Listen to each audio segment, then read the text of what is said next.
Oke, Pak, selamat sore Pak Joko. Sore.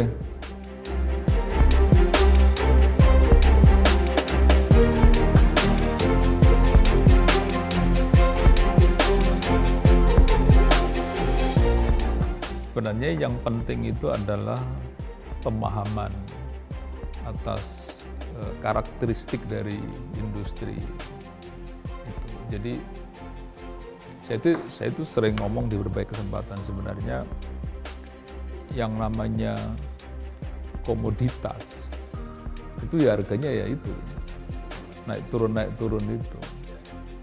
Itu kalau ditunjukin data yang saya tuh punya data itu dari tahun 72 itu ada di daftar harga. Kalau Anda mau tahu tuh dari 72 itu harga sawit itu ada.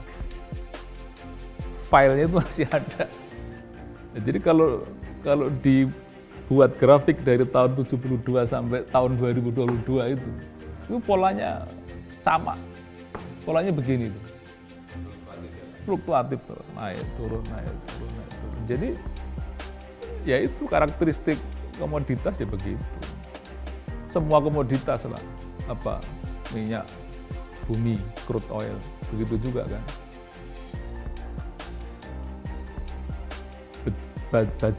Besi baja, itu juga. Nikel, kan juga semua gitu, batu bara, ya, semua begitu. Jadi, nah itu yang harus dipahami, namanya komoditas itu ya seperti itu, harganya akan naik turun dan uncontrollable. Beda dengan harga mobil. Harga mobil itu harganya suka-suka yang bikin. Gitu. Maksudnya suka-suka artinya bahwa itu harga itu bisa ditentukan oleh pabrikan. Di sekarang ini kan kalau Anda cari mobil sekarang susah itu, inden itu. Minimal itu 6 bulan, setahun, ada yang 2 tahun. Jadi sekarang ini ya ditentukan apa dia harganya sekian, mau beli inden nggak mau ya sudah kan gitu. Itu bedanya antara barang consumer good dengan komoditas bedanya. Nah jadi itu pentingnya pemahaman karakteristik mengenai komoditas termasuk sawit. Itu satu. Nah jadi mestinya kalau kita punya pemahaman itu kita bisa punya strategi yang tepat gitu, baik strategi dalam produksi maupun strategi dalam konsumsi. Nah jadi sebenarnya berbagai isu, contoh nih misalnya kan sebenarnya kalau kita flashback itu kan isunya kan isu minyak goreng, ya kan, isu harga TBS. Dan itu juga sama, itu adalah turunan aja, itu adalah akibat dari harga yang fluktuatif tadi. Nah, jadi memang karena minyak goreng itu bahan bakunya CPO, ya harga minyak goreng itu ya inline dengan harga CPO. Itu harga TBS itu karena TBS diolah jadi CPO, ya harga TBS itu ya inline dengan harga CPO. Jadi kalau dibuat 3 grafik ini ya, harga minyak goreng, harga CPO, harga TBS itu sama, itu polanya itu. Polanya sama. Secara ini itu polanya sama. Ya melenceng dikit-dikit tapi misalnya polanya sama. Nah, jadi sebenarnya makanya kan ketika harga internasional CPO tinggi, itu pasti berdampak kepada harga minyak goreng dalam negeri yang tinggi. Itu kan. Itu sih bukan sesuatu yang mengejutkan lah itu. Dan itu bukan dialami Indonesia tahun 2022 saja gitu. Jadi itu mesti dicatat itu bahwa gejolak harga minyak goreng mahal itu bukan hanya terjadi tahun 2022 saja. Setiap tahun terjadi. Biasanya menjelang hari raya atau hari besar, itu pasti terjadi. Jadi enggak ada urgensinya untuk sebenarnya itu dibesar-besarkan 2022 itu mestinya sih nggak ada.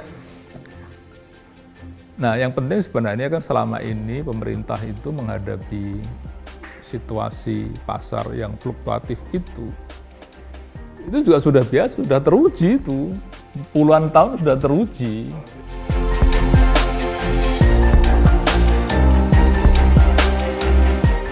Jadi sebenarnya dari dulu pemerintah itu menghadapi harga kejualan minyak goreng itu selalu, yang paling saya alami banyak itu selalu menggunakan mekanisme operasi pasar. Itu dari dulu begitu, operasi pasar. Dan itu bisa buktinya bisa setiap tahun. Harga pasti naik, tapi nggak sampai terjadi ribut, terjadi kepanikan nasional gitu, nggak sampai begitu. Nah, kejadian tahun 2022 menurut saya sih harusnya itu juga bisa ditangani dengan cara yang sama. Nah, saya coba kenapa kok 2022 ini agak beda itu. Sebenarnya sih 2021 itu pemerintah sudah memulai operasi pasar itu sebenarnya. Kalau nggak salah itu akhir 2021 itu sudah dimulai. Mungkin malah bukan akhir ya, mungkin bulan-bulan Oktober, setahu saya itu Oktober sudah mulai operasi pasar. Tapi entah bagaimana gitu, apakah karena hasilnya kurang memuaskan atau karena hasilnya memang belum mencapai seperti yang diharapkan, kemudian berubah regulasinya. Jadi kalau nggak salah itu, saya lupa, mesti dicek gitu ya, sebenarnya ya karena ada HET itu, adanya kebijakan HET itu. Nah, tadi itu sebenarnya kan karena kemudian ada kebijakan HET itu, harga eceran tertinggi itu. Menurut saya itu menjadi salah satu sehingga pasar itu bereaksi. Kan pasar yang terjadi begini kemudian diginiin kan, itu bereaksi gitu, Itu nah, bereaksinya macam-macam tadi. Ada yang misalnya kalau disuruh harga sekian barangnya hilang ya kan, karena disparitas yang tinggi ya bisa jadi menjadi penyebab barang hilang. Sebenarnya apakah hilang, sebenarnya sih mungkin nggak hilang ya, mahal sebenarnya itu. Nah, sebenarnya kalau kita kembali kepada sekarang kan gini, ini kan tadi saya baru bilang, ini kan artinya kan dibutuhkan mengidentifikasi permasalahan itu supaya tepat. Kalau mengidentifikasinya salah, itu jadi salah. Jadi misalnya contoh gini, tadi kan Anda bilang saat harga tinggi gitu, saat harga CPO tinggi, orang lebih senang jual keluar daripada jual ke dalam. Kan gitu isunya kan. Itu atau identifikasi masalahnya kan begitu. Itu juga kurang tepat. Itu menurut saya sih kurang tepat dalam mengidentifikasi masalah. Jadi kalau harga tinggi orang jual keluar, itu nggak tepat, karena sebenarnya ya harga itu more or less sama aja. Jadi sebenarnya kalau harga CPO itu dimanapun sama. Yang bikin beda itu karena ongkos transport gitu-gitu ya, pungutan ekspor, regulasi lokal gitu-gitu. Tapi sebenarnya harga itu sama. Jadi kalau misalnya harga di pasar internasional misalnya 1.000 gitu, $1.000, itu di Indonesia harusnya 1.000 juga gitu. Yang membedakan adalah misalnya kalau 1.000 di Rotterdam, berarti di Indonesia itu selisih ongkos angkutnya kan gitu, misalnya $70 ongkos angkutnya. Berarti 1.000 minus 70 kan gitu. Nah, faktor kedua ada regulasi pungutan ekspor. Jadi kalau barang Indonesia itu diekspor itu kena pungutan. Gitu loh. Jadi kalau misalnya harganya 1.000, potong transport 70, kena pungutan lagi. Pungutannya misalnya berapa? Misalnya pungutannya itu $200 misalnya. Kan ya berarti ya berkurang lagi $200 gitu. Jadi 1.000 dikurangi 70 dikurangi 200, jadi tinggal berapa itu? Kira-kira kan tinggal 730 misalnya, kan gitu kan. Kalau 1.000 dikurangi 70 dikurangi 200 kan kira-kira tinggal 730 ya. Atau berapa, kita kira itulah. Nah, jadi ya itu harganya, harga dalam negeri itu gitu. Jadi bukan kemudian kalau dijual di internasional lebih mahal, ya dia kalau jual ke internasional 1.000 harusnya kan, tapi udah dikurangin dikurangin pungutan ya. Harga yang diterima, the real price itu ya akhirnya sama, nggak segitu gitu. Jadi itu yang mesti harus dijelaskan bahwa sebenarnya kalau harga internasional tinggi itu tidak dinikmati oleh eksportir Indonesia. Karena eksportir Indonesia ketika ada ekspor dia mesti bayar macam-macam, mesti bayar pungutan. Ada pungutan ekspor, ada biaya keluar. Oh iya itu kan temporer sekarang aja. Jadi maksudnya ini pemahaman masalahnya itu harus begitu. Jadi nggak tepat kalau dibilang bahwa pelaku usaha lebih senang jual keluar karena harganya tinggi. Itu mesti clear dulu, nggak tepat. Yang tepatnya harga itu ya sama aja, bahkan jangan-jangan harga di domestik lebih bagus daripada harga internasional. Anda bisa cek itu, dalam banyak hal itu, mungkin Pak Lalang bisa kasih. Jadi harga dalam negeri itu kadang-kadang lebih bagus daripada harga internasional. Serius, ya. Kan datanya aja nggak ada. Tapi saya meyakini dalam banyak hal itu harga dalam negeri lebih bagus dari harga internasional.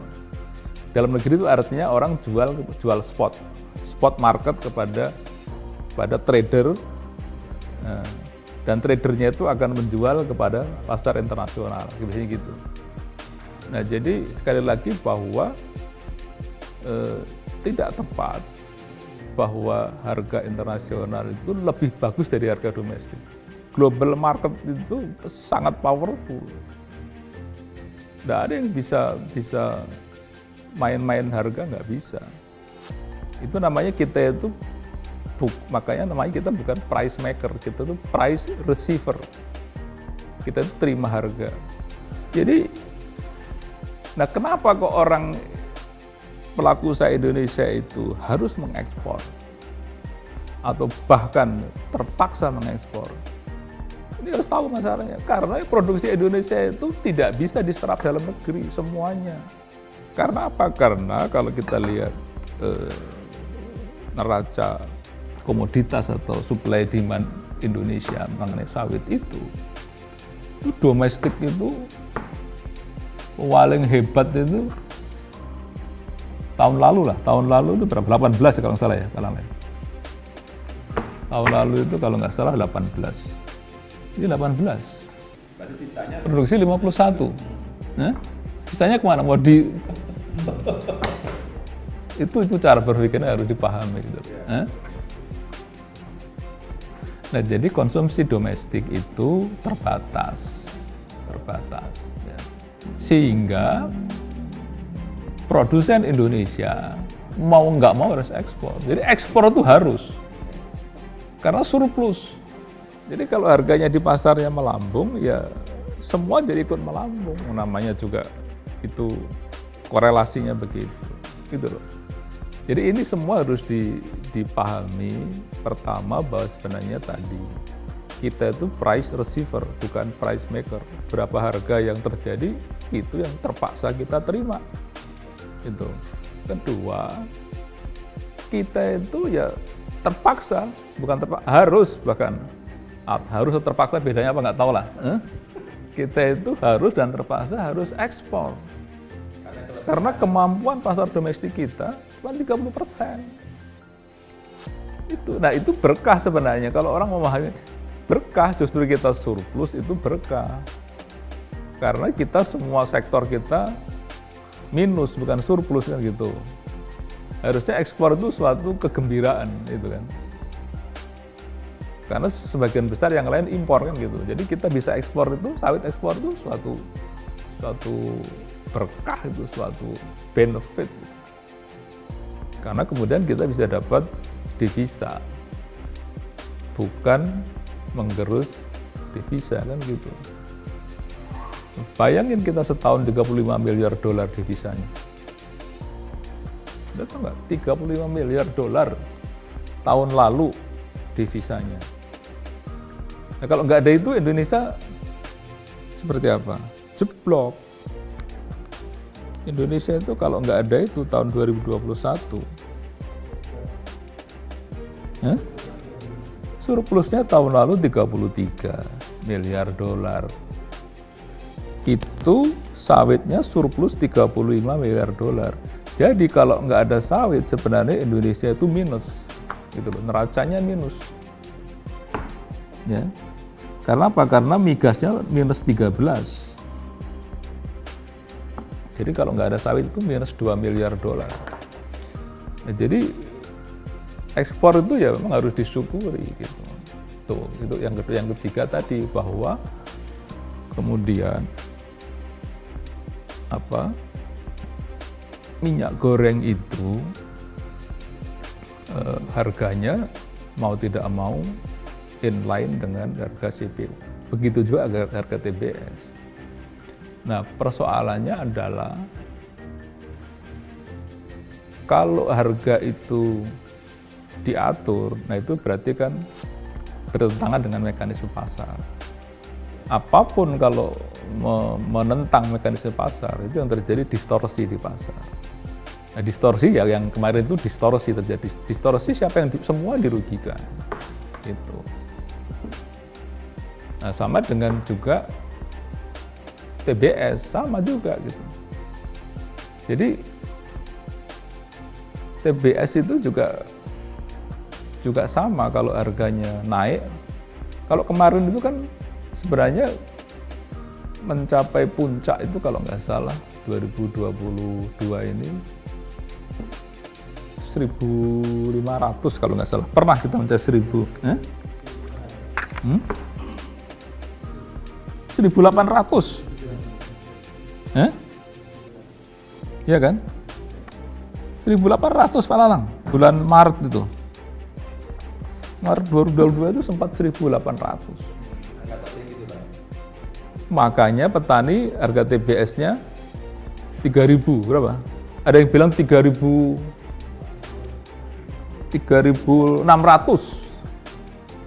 Wah, itu petani bersorak-sorak gembira itu. Langsung pada kredit mobil, kredit rumah, kredit mobil. Berapa? 3.800. Terutama itu biasanya Sumatera itu. Nah, orang berpikir nggak pada saat harga TBS 3.800, harga minyak goreng berapa harusnya? Jadi kira-kira kan harga minyak goreng kan kira-kira kan 3.600 kali 5, berapa itu Pak Larang?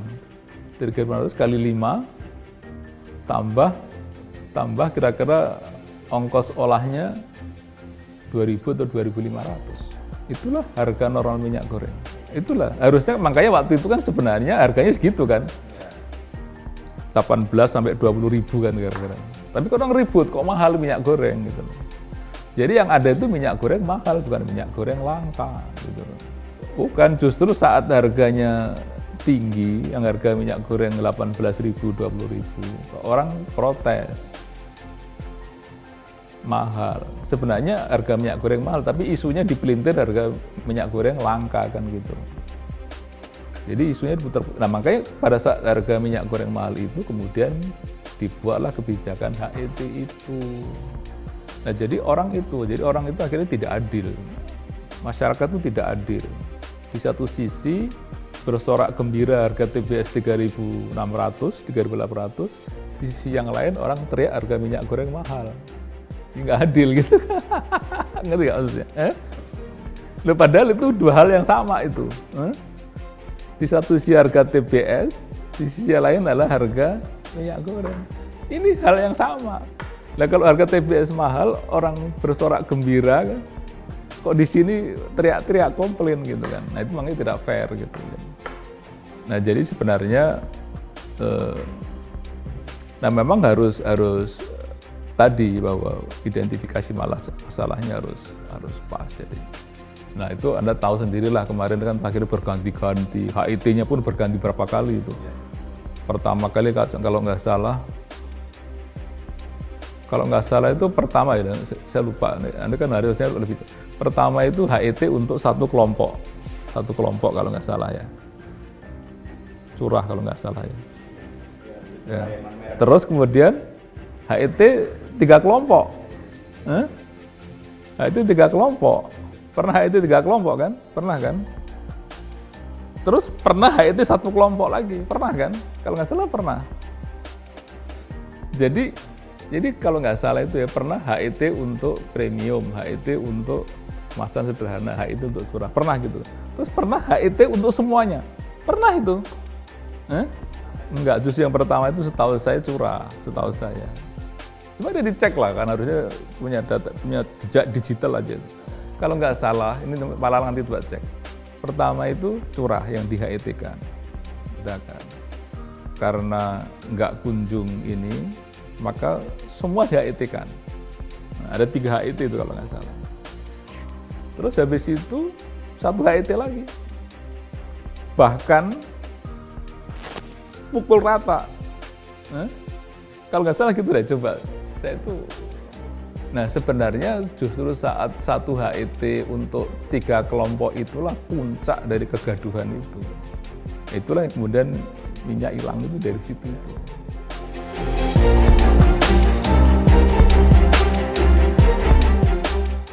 Nggak ada yang diuntungkan, semua rugi itu. Semua rugi karena gini, karena loh sebenarnya dengan dampak dari HIT itu kan sebenarnya kan dunia usaha itu kan kemudian berhitung kan, ya kan, nilainya 2 kan, karena kan sebenarnya itu kan menjual di bawah harga yang seharusnya, kira-kira kan gitu. Makanya kan gini, justru itu yang makanya itulah perlunya pentingnya identifikasi. Jadi sebenarnya kan kemudian bisa dihitung. Kalau dari awal bisa diatur sedemikian rupa, mestinya sih nggak perlu sampai terjadi apa gitu. Karena minyak gorengnya cuma 2,5 juta. Kalau sebenarnya pemerintah itu harus memperhatikan yang 2,5 juta ton atau 2,6 juta kiloliter per tahun itu yang untuk masyarakat berpenghasilan rendah. Sebenarnya itu. Kalau untuk kayak Anda ini ya nggak perlu dikenakan itu. Jadi sebenarnya itu. Nah itu kan jumlah yang tidak besar. Apalagi kan produksi kita itu tadi 51 juta ton. Nah, kalau kemampuan mengidentifikasi masalahnya salah, jadi kan identifikasi masalahnya kan minyak goreng langka kan gitu ya. Terus kemudian orang lebih senang ekspor kan gitu kan. Nah, jadi kalau kemudian reaksinya karena kita mengidentifikasi minyak langka, mengidentifikasi orang lebih senang ekspor, kan kemudian reaksinya itu, reaksi dalam bentuk policy-nya, pelarangan ekspor kan gitu.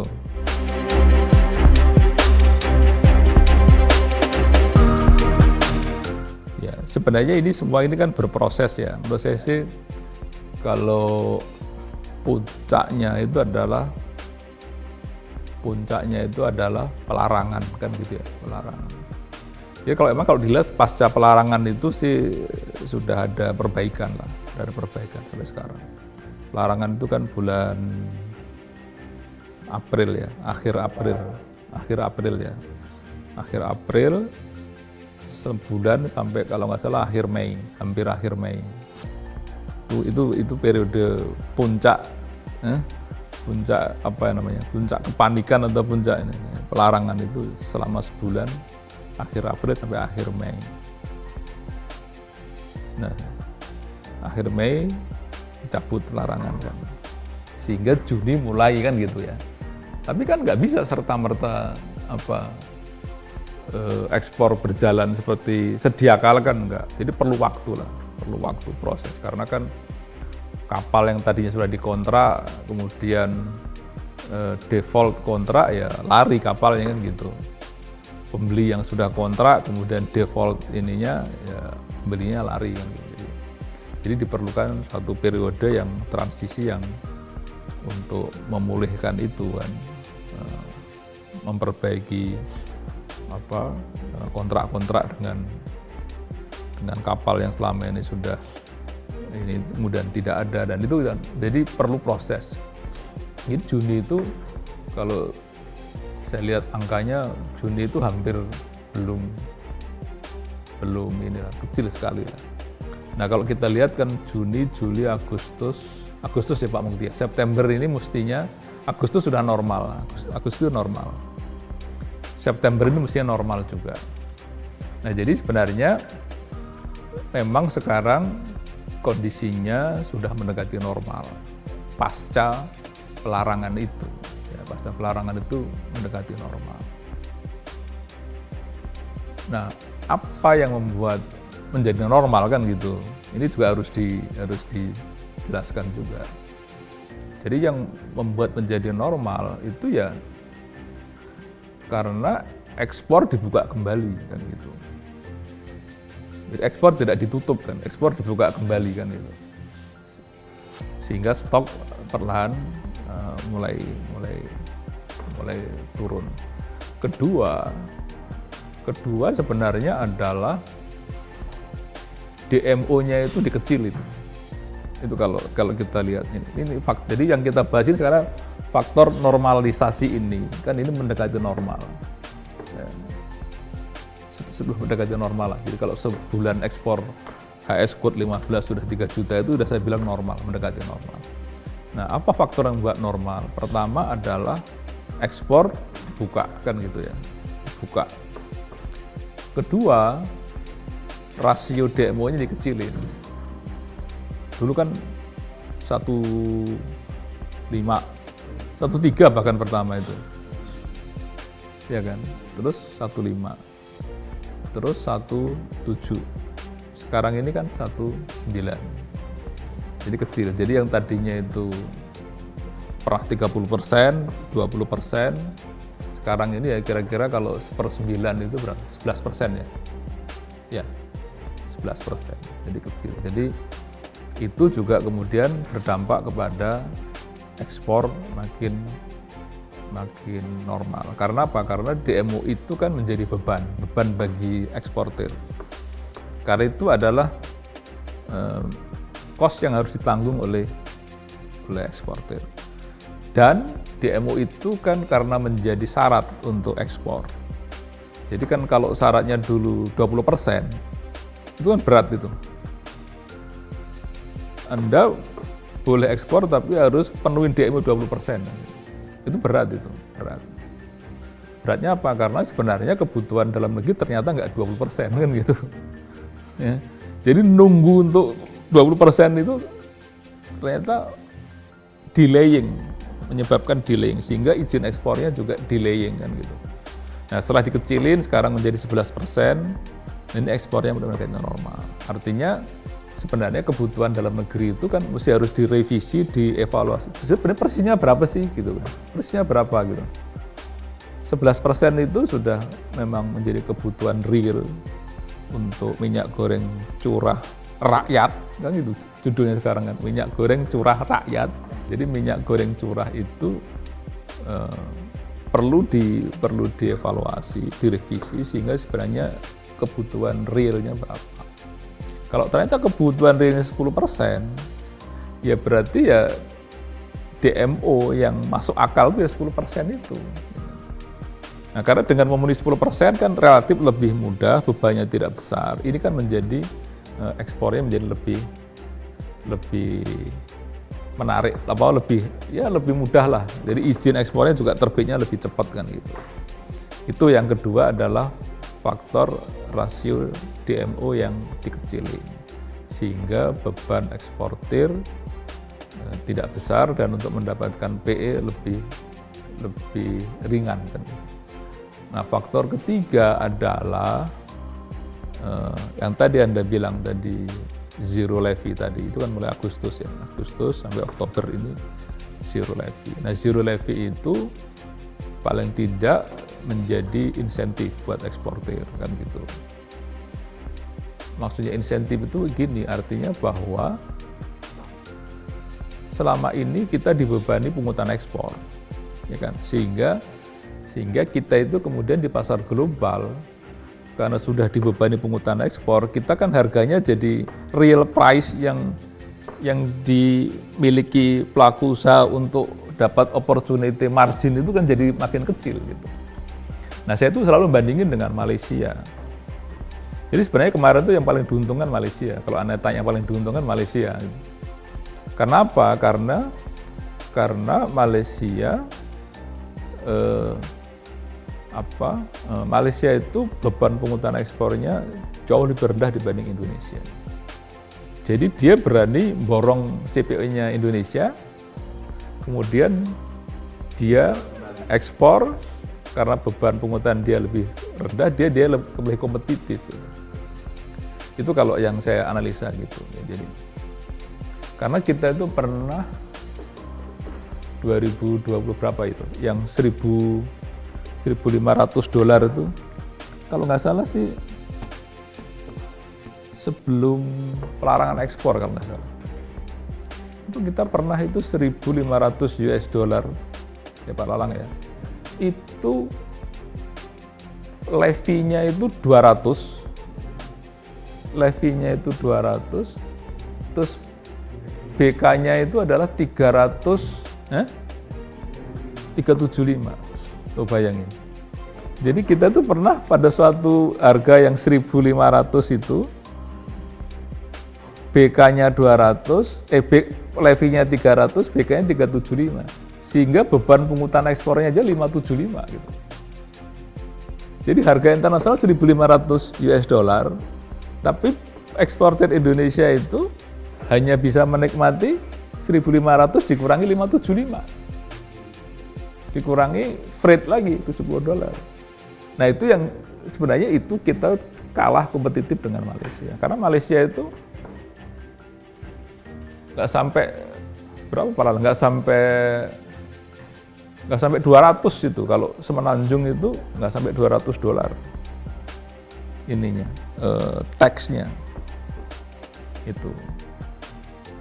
Nah, jadi dengan zero levy itu kan menjadi pengobat lah. Jadi pengobat itu, apalagi itu kemudian belakangan tren harga CPO juga turun gitu. Jadi menjadi pengobat, artinya kita masih punya margin gitu ya di pasar internasional. Karena kan kita ini jadi contoh kayak India itu kan kalau sama-sama orang nawarin sawit kan dia milih yang kasih harga paling kompetitif, paling murah kan gitu. Itu, jadi sama pedagang gitu, yang memberikan harga diskon paling murah yang dia beli. Nah, kalau margin kita mepet, kita kan nggak berani kasih diskon. Kalau orang marginnya leluasa, dia berani kasih diskon gitu. Jadi itu sempat kalau saya lihat bahwa dampak ini kemarin, contoh India itu market share kita memang tergerus.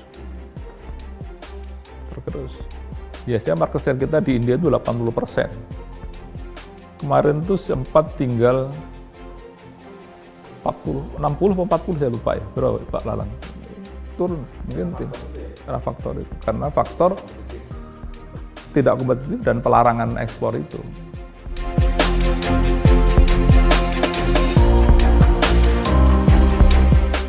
Kalau GAPI sih nggak ada yang mengekspor, GAPI kan produsen CPO. Yang mengekspor itu biasanya eksportir. Gini loh, mau ekspor CPO, mau ekspor minyak goreng, ekspor olein itu hampir sama. Sama aja.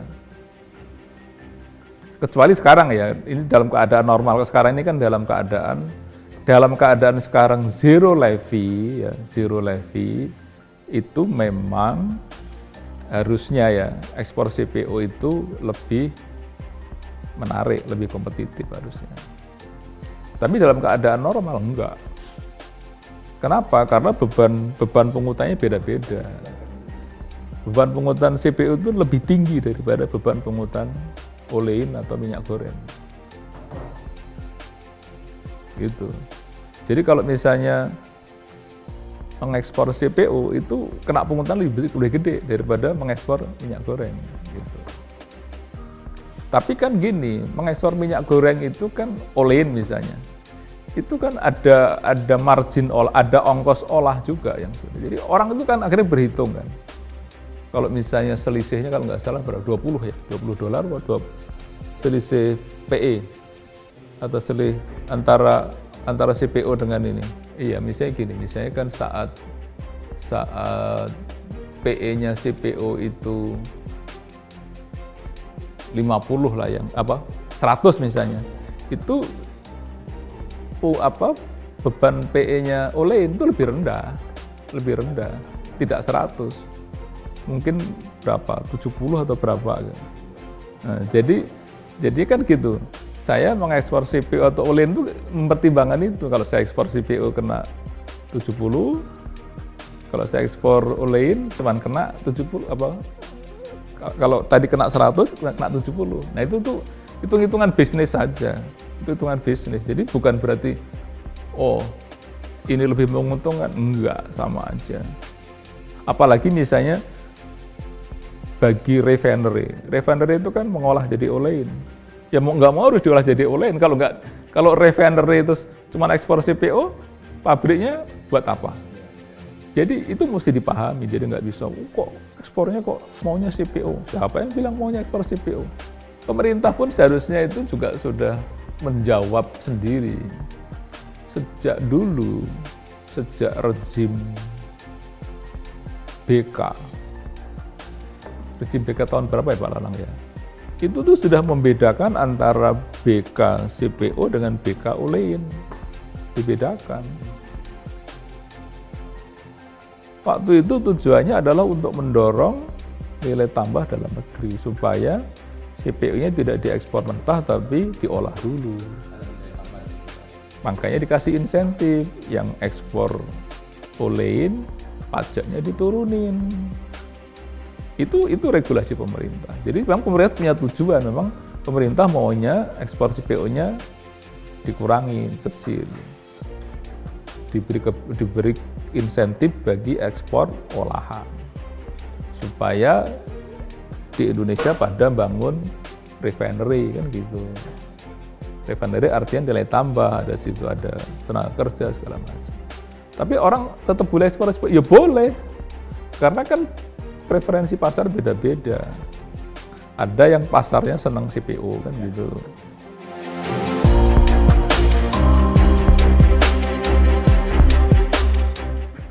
Ya itu boleh-boleh aja.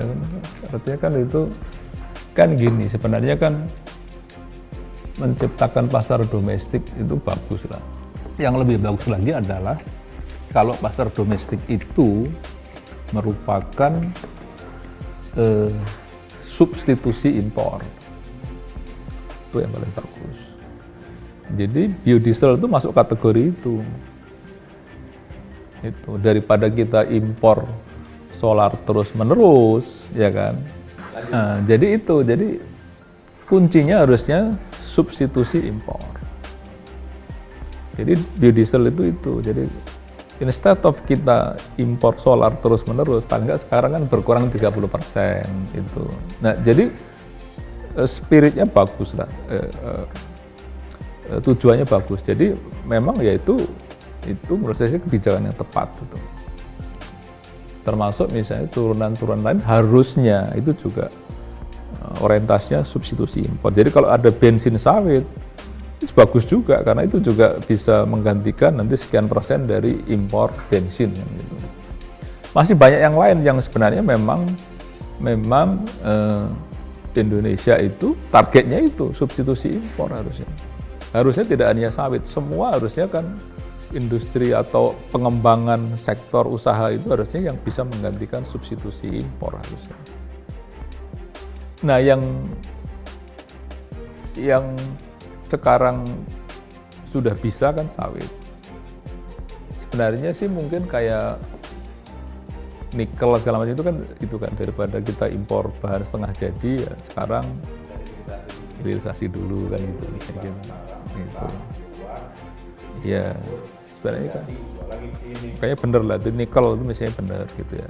Jadi nah itu contoh, yang lain-lain juga mestinya begitu ya, mestinya ya. Selama kita punya kemampuan produksi kan gitu. Kan nikel punya kemampuan produksi. Jadi harusnya ya memang diolah dulu. Bener itu. Nah sawit juga begitu. Nah persoalannya adalah kalau kebutuhan dalam negeri terus meningkat ya, karena makin diversified tadi, ini cukup enggak? Ya kalau dihitung sekarang ya cukup sekali, sekarang aja baru 30%. Nah, tapi kan gini, jangan salah juga. Jadi sebenarnya pemerintah itu juga mindsetnya ini ya. Dalam negeri kalau perlu nggak usah ekspor. Nah itu mindset yang salah juga. Ya, itu mindset yang salah juga. Jadi kalau misalnya nanti nih dari sekarang 18 jadi double 36 misalnya gitu kan. Even 36 juga masih cukup kan gitu. Masih cukup. Enggak kan cukup. Tapi kan ekspornya jadi korban gitu kan. Ekspornya jadi korban. Ekspornya kan biasanya kita ekspor 35 juta setahun. Ya kan tinggal ekspornya tinggal nanti separuhnya juga gitu. Nah, rugi nggak? Ya rugi, sebenarnya rugi kan, karena kan kemudian ada devisa yang dikorbankan. Jadi itu apakah cara berpikirnya benar? Menurut saya sih nggak tepat. Yang tepat gimana? Yang tepat tuh gini, domestik naik double gitu ya. Harusnya ekspornya double juga, ya kan? Atau minimal bertahan kan gitu kan, kalaupun nggak double. Sehingga apa? Sehingga produksinya harus double gitu. Nah, jadi ini yang menurut saya sih orientasi terhadap ininya kurang. Jadi menurut saya sih belum ada yang mikirin supaya produksinya double, belum ada. Harusnya cara berpikir kita tuh produksi double kan gitu harusnya.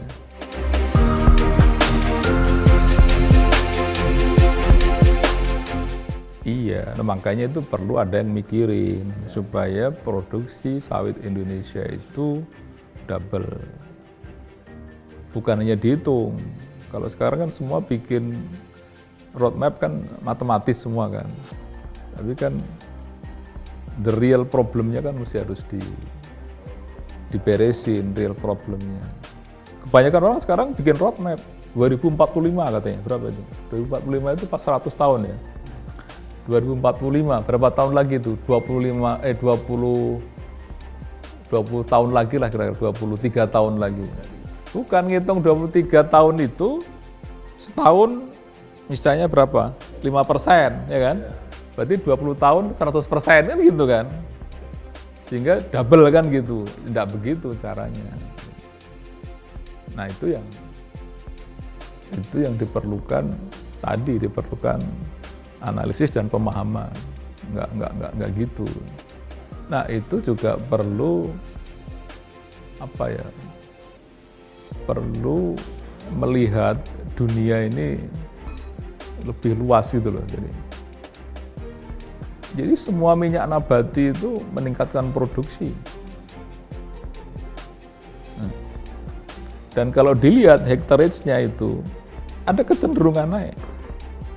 Kedelai itu hektar panennya naik trennya, bener nggak? Hektar panen itu naik. Yang rapeseed itu kelihatan lebih stagnan, ya rapeseed stagnan. Tapi sunflower dugaan saya nanti coba cek naik, trennya naik. Ya. Kenapa kita mengalergikan tidak naik hektarnya kan gitu? Itu pertanyaan pertama kan itu seharusnya. Kenapa kok kita membatasi diri tidak naik hektarnya, sementara orang lain boleh naik? Kan? Kenapa? Terus India ekspansi sawit, nanam 2 juta dalam 3 tahun. Thailand ekspansinya kencang. Thailand itu nomor 3 sekarang. Produsen terbesar di dunia nomor 3. Yang tadinya itu di luar list. Dalam waktu 10 tahun bisa masuk dalam list. Amerika Tengah. Saya ketemu siapa ya kemarin dia? Bukan, Meksiko. Meksiko mau nanam sawit. Kita diajak, nah, kita diajak untuk meningkatkan ekspansi sawit di Meksiko. Minta apa? Siapa yang bilang kemarin dia? Yang orang dari Honduras. Siapa yang ngajak saya? Orang Honduras investasi di Meksiko, ngajak partneran orang Indonesia. Bayangin Meksiko akan terus ekspansi sawit. Terus kok Anda membatasi diri tidak ekspansi, apa persoalannya kan gitu. Pertanyaan besarnya kan kira-kira gitu. Saya nggak bisa jawab, tapi Anda yang bisa jawab kira-kira. Tuh, jadi maksudnya gitu loh. Jadi semua minyak nabati itu meningkatkan hektarnya. Negara-negara tertentu yang tadinya tidak berpikir sawit, sekarang pada ekspansi sawit. Ekspansi sawit. Meksiko, Afrika, India, Brazil.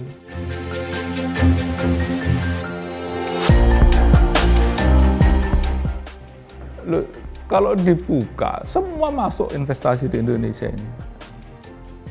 Artinya, memang kan sekarang kita membuka investasi seluas-luasnya, kan gitu. Jadi ya, kalau orang mau investasi nikel, buka kan seluas-luasnya kan. Investasi sawit enggak dulu kan gitu. Jadi, makanya gitu. Jadi sebenarnya sekarang ini sebenarnya, emang itu nggak relevan nanya itu asing apa Indonesia. Ya sebenarnya siapapun bisa, asalkan memang boleh kan gitu, asalkan memang boleh kan gitu. Ya iya, jadi kan artinya kan sebenarnya kita memang kemampuan kita itu terbatas memang. Jadi maksudnya gini poinnya, ya kita nggak mesti memasukkan investor asing, memang nggak bisa. Kita sendiri nggak akan mampu.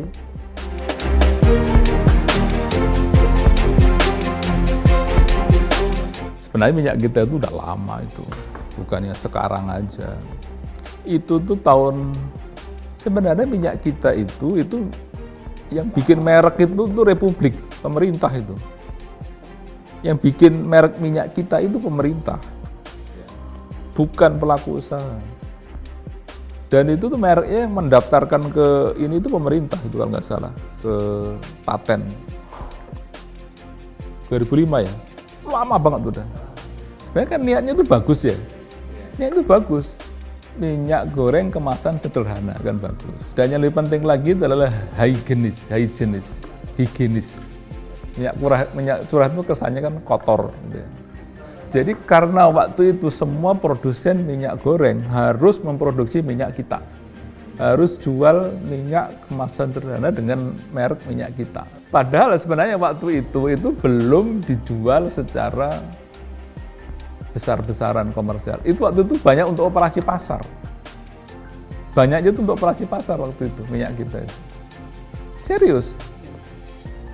Makanya tadi kan gejolak harga setiap tahun itu, dulu salah satunya itu operasi pasar dengan minyak kita itu. Jadi, kalau saya misalnya, saya produsen bimoli itu, saya suruh operasi pasar pakai bimoli, sayang dong. Makanya dibuat minyak kita yang sebenarnya minyak curah yang dikemas. Jadi lebih harganya lebih murah. Dan bagi company juga itu kan menjadi beban cost-nya jadi terberat itu. Apa yang terjadi tahun itu? Hampir semua pelaku produsen minyak kita itu kena denda KPPU, dianggapnya kartel. Itu berapa perusahaan tuh? Kalau 5 atau 7 perusahaan, bayar tuh, kena denda. Karena di sidang KPPU bahwa itu adalah kartel.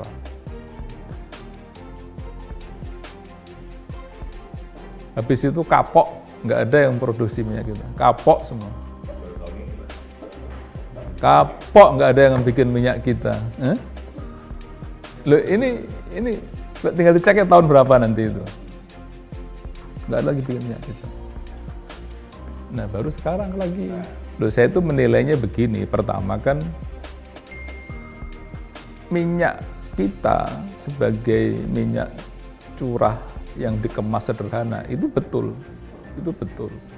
Tadi, satu adalah higienis tadi. Kedua, sebenarnya di samping higienis juga ini accountable gitu. Jadi lebih mudah diverifikasi karena dugaan saya ini waktu kasusnya kemarin yang langka itu minyak curah pun langka kan itu. Minyak curah diguyur berapapun pasar langka itu. Nah itu ada yang, dan banyak media nulis kan itu kan dipermainkan, ya kan. Ada pemborong minyak curah kemudian dikemas sendiri kan gitu, banyak gitu kan, banyak cerita gitu kan. Jadi bagus, bener itu minyak kita itu bener, kemasan sederhana, higienis dan accountable. Jadi accountable dan verifiable kan, mudah ditelusuri lah ini, itu benar. Nah, cuman jangan sampai nanti kasus tahun berapa itu terulang lagi. Karena saya dengar sekarang beberapa produsen sudah mulai dipanggil sama KPPU. Harusnya pemerintah kan KPPU ini awak ini yang menentukan ini harga sekian. Iya. Kira-kira gitulah, apakah menteri KPPU, awak ini yang bikin ini, jangan pula kalian inilah, kira-kira gitu kalau orang Medan kan, jangan gitulah kan. Itu maksud saya, tapi kan takutnya nanti nggak begitulah, itu kena lagi 27 perusahaan. Ini memang pemerintah ini juga harus kompak, harus solid. Jadi kebijakan yang untuk kepentingan dalam negeri, kepentingan nasional harus disupport, harus didukung semua pihak. Jangan kemudian saling mencari